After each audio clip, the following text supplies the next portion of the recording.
¿Qué tal, amigos? Bienvenidos a una edición más de su programa Háblame Derecho, el programa que elabora la Barra Mexicana, Colegio de Abogados, en el canal judicial. Bienvenidos. En esta ocasión vamos a tratar un tema de trascendencia para todas las empresas e incluso de trascendencia para todas aquellas personas que tienen un trabajo subordinado a un patrón. Efectivamente, vamos a hablar de un tema en materia laboral que es el caso de la subcontratación laboral.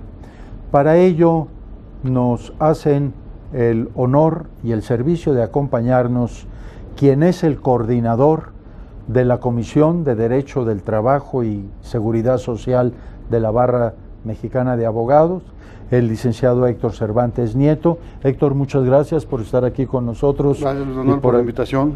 Por aceptar la invitación. Y asimismo está con nosotros el doctor Ricardo Martínez Rojas. Ricardo, muchas gracias por acompañarnos. Muchas gracias. Ricardo es el subcoordinador dentro de la misma comisión, el subcoordinador específicamente de la materia de seguridad social. Muy bien.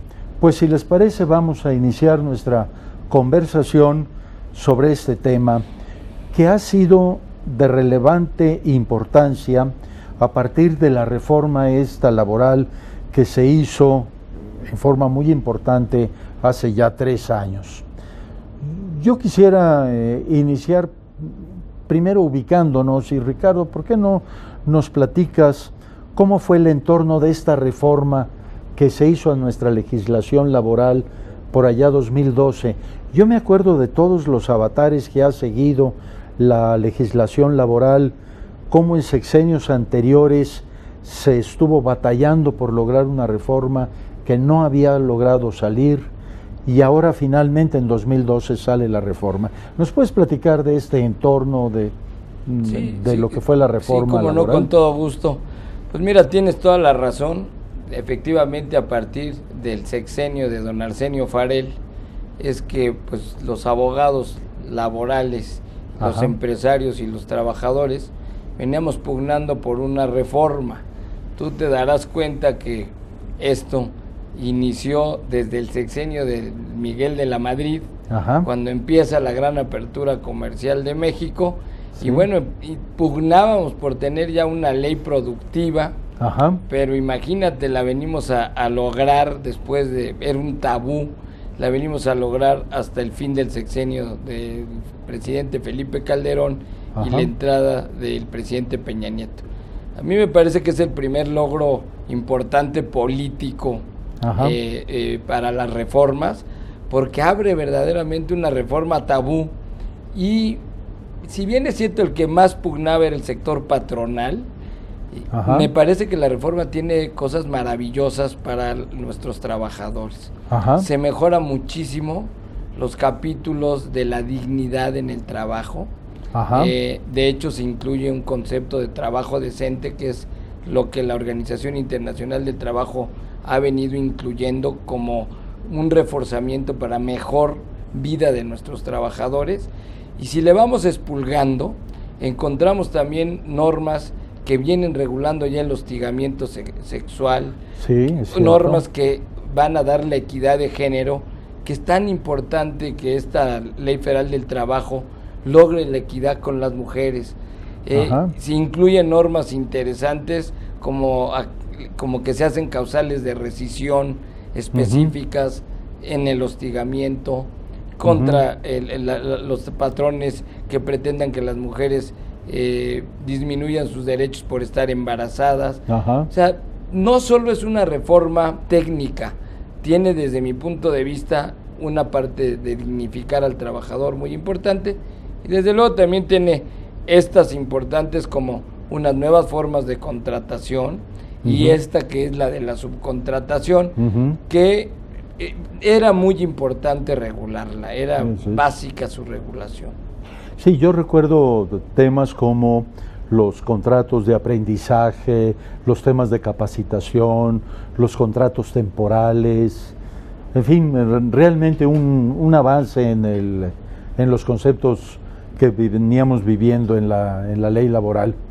Qué bueno, pues entonces en este entorno me gustaría que ya cayéramos a nuestro tema, y me gustaría comentarte o preguntarte, Héctor, que nos comentaras qué significa este tema de subcontratación, que quizá por ánimos de ser modernos muchas veces utilizamos un término en inglés, pero el término correcto en español es subcontratación.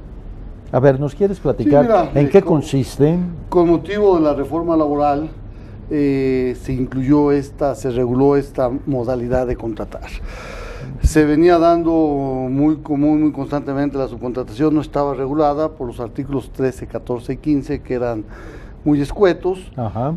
Y se crearon nuevas disposiciones para tratar de regular la subcontratación. El artículo 15A regula que la subcontratación es cuando una persona presta un servicio o ejecuta trabajos con sus trabajadores y sus propios elementos en favor de un tercero, quien dirige esos trabajos. Ajá.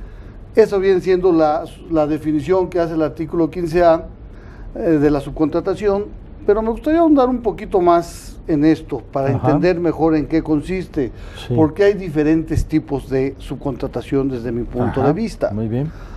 Primero podemos en qué es la típica, la pura, la adecuada, la subcontratación de un servicio.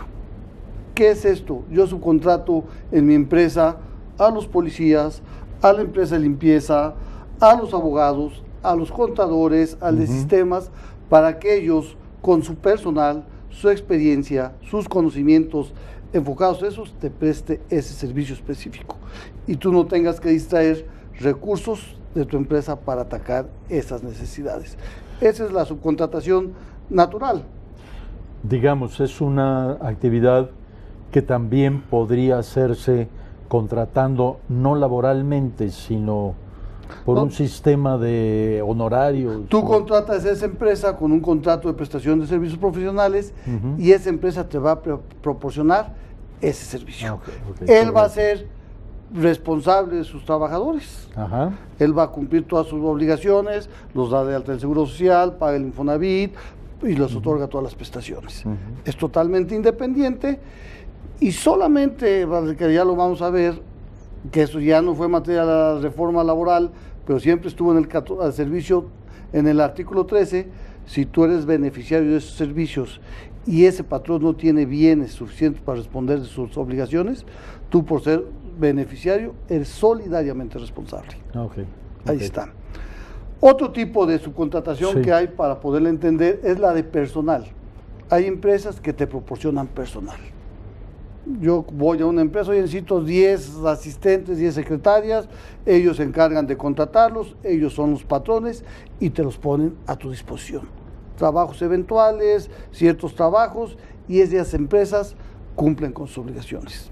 En términos generales, casi siempre cumplen con sus obligaciones, son auténticos patrones que te proporcionan el personal y tú eres el beneficiario. En este caso, por ser beneficiario, también eres solidariamente responsable en caso de que su patrón directo no lo sea.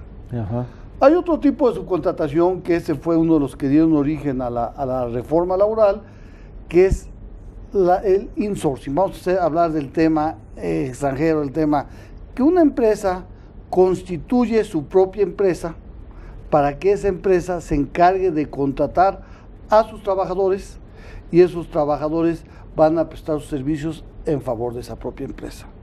O sea, dentro de un grupo de empresas, por ejemplo, de una sola empresa, donde hay una controladora que tiene varias empresas, una de estas empresas sería la que manejaría el personal que atiende a las demás empresas del grupo. Efectivamente, y eso se hace con el objeto de blindarla, porque el patrón es la empresa de servicios y cualquier demanda va enfocada a esa empresa. Aunque el beneficiario, no hay que olvidar que sigue siendo solidariamente responsable. Y también se constituyó esas empresas para evitar el pago del reparto de utilidades. Podría ser una de las causas. Porque la empresa, el patrón, no va a generar utilidades. Va a generar lo que se le va a pagar a los trabajadores, salarios, prestaciones, seguridad social, Infonavit, impuestos, nóminas, pero nunca va a generar utilidades. Y la beneficiaria es la que genera las utilidades, pero como no es el patrón, entonces no hay reparto de utilidades. Por eso se empezó a tratar de regular la situación del outsourcing. Ajá. Y hay otra figura, que esa es la mala. La reforma, la iniciativa original hablaba de la subcontratación dolosa. ¿En qué consiste esa subcontratación dolosa? Cuando tú le ofreces a un patrón, mira, yo te voy a proporcionar el patrón, a tus trabajadores. Sí. ¿Cuánto te cuesta la pura carga de seguridad social? 30% en promedio, que es el Seguro Social, el Infonavit, el impuesto social, 30%. Mira, no te preocupes. Yo descubrí que te puedo dar ese servicio, yo me hago responsable de tus trabajadores, yo los voy a contratar, yo soy el responsable, yo te libero, entre comillas, es una forma de vender, de cualquier responsabilidad, y conmigo vas a pagar el 10% de seguridad social. Me vas a pagar un porcentaje de honorarios y vas a tener un ahorro, que parece muy buena solución, pero es muy mala y es muy peligrosa y hace mucho daño al país, a tus trabajadores, a todo el mundo. ¿Por qué? Porque ellos los dan de alta, si es que los dan de alta, en el Seguro Social con un salario mínimo. Y las demás prestaciones se las pagan por cuenta de remanente, por participación en X utilidad, por sindicatos, por alimentos, por cualquier forma. Entonces el trabajador no está cotizando con un salario o 2 salarios frente al Seguro Social y lo demás se lo pagan otras empresas por fuera. Que esa es la que se trata de evitar, con la que se trata de acabar, porque al trabajador lo perjudica mucho. ¿Por qué lo perjudica? Porque está cotizando para su retiro con 1 o 2 salarios mínimos. Que cuando llegue la edad de retiro, su pensión de cuánto va a ser. Claro. Un salario mínimo. Pero no solo es, esa cuestión, sino le perjudica al Seguro Social, porque tú crees que un seguro de enfermedades se va a poder sostener con la prima de un salario mínimo. Sí, no, claro. Por eso los servicios son tan eficientes y se queja la gente, pero esas empresas son las que hacen mucho daño al país. Son las que se trató de enfocar y tratar de erradicar con la reforma laboral. En términos generales, desde mi punto de vista, esa sería la subcontratación. Eso es. Es decir, si lo reubicamos, esta es la problemática que fue incluida dentro de esta reforma por esas mismas razones, porque era una realidad que se venía practicando y que no estaba regulada. Lo mismo que las otras situaciones, es así, o sea, esa fue la razón por la cual se incorporó a la reforma. Pues mira, yo pienso que efectivamente, como lo dice Héctor, lo primero que había que atacar era lo ilegal. La subcontratación es válida, yo creo que hasta en la mayoría de los casos las requieren las empresas, porque qué mejor que poder subcontratar, como lo decía Héctor, a la vigilancia, la computación, el servicio médico, que no es verdaderamente tu principal objetivo. ¿Cuántas empresas no han desarrollado así su crecimiento? Pero en México se empezó a abusar, se empezaron a hacer cooperativas, y ahí, cuando eran verdaderos trabajadores, los hacían socios en sociedades civiles, o verdaderamente lo que dice Héctor, los metes a una empresa, les pagas un seguro social ínfimo, y con eso verdaderamente estás haciendo que el trabajador pierda sus derechos. Le reducen el derecho a vacaciones, le reducen el derecho a la participación de utilidades, porque, como lo dice Héctor acertadamente, cuando tú pones a los trabajadores en una empresa de servicios, también en un grupo corporativo, pues le vas a pagar el costo laboral más un pequeño fee, una pequeña ganancia, que de ahí se va a tomar una utilidad que no tiene que ver. Entonces el Estado mexicano, dándose cuenta de que se está defraudando al Seguro Social, a Hacienda, a los propios trabajadores, pues dice, vamos a poner un dique importante, y bueno, es que se genera el artículo 15A, que fue muy debatido el artículo 15A. Si quieres, ahorita hablamos de los debates y de las alternativas. Vamos a ir a una pausa para hacer la identificación con nuestro canal y enseguida regresamos a seguir conversando de este amenísimo tema. Muchas gracias. Ahorita regresamos.